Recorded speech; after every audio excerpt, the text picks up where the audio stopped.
Welcome to 99 TV. నేను ప్రియాంక. బాలీవుడ్ నటి దీపికా పదుకొనే వ్యాఖ్యలపై తెలుగు, తమిళ, మలయాళ ఇండస్ట్రీలో చర్చ హాట్ గా జరుగుతోంది.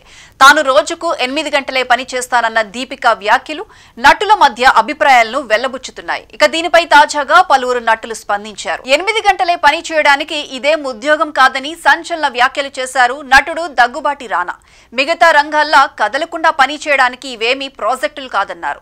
కదలకుండా కూర్చొని చేస్తే ప్రాజెక్ట్ సక్సెస్ అయినట్లు ఇండస్ట్రీకి కుదరదన్నారు. సినిమా రంగం జీవన శైలి అని, దీన్ని ఫాలో అవ్వడం కాకపోవడం మన ఇష్టమన్నారు రానా. ఒక సినిమా అవుట్పుట్ మంచిగా రావాలంటే టీం అంతా కష్టపడాల్సిన అవసరం ఉంటుందన్నారు. అలాగే నటుడు దుల్కర్ సల్మాన్ కూడా ఈ విషయంపై స్పందించారు. తన సినిమాల అనుభవం ప్రకారం మలయాళంలో షూటింగ్లు మొదలు పెడితే ఎప్పుడు పూర్తవుతుందో తెలియదన్నారు.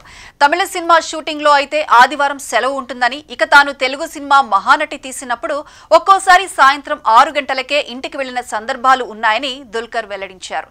సినిమా షూటింగ్ అనుకున్న దానికంటే ఎక్కువ సమయం పడుతుంది కాబట్టి 8 గంటల పని సమయం చాలా సులువైందన్నారు దుల్కర్.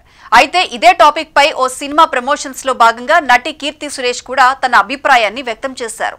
తనకు పని గంటలు ముఖ్యం కాదని, నిద్ర ముఖ్యమన్నారు. తాను ఎలా అయినా పని చేస్తానని చెప్పారు కీర్తి సురేష్.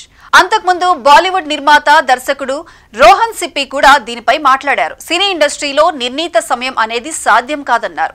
రాత్రి షూటింగ్లు ఉన్న సమయంలో ఎక్కువ సమయం కేటాయించాల్సి వస్తుందని, ఇండస్ట్రీకి 8 గంటల షిఫ్ట్ అనేది సరైంది కాదని కుండబద్దలు కొట్టారు.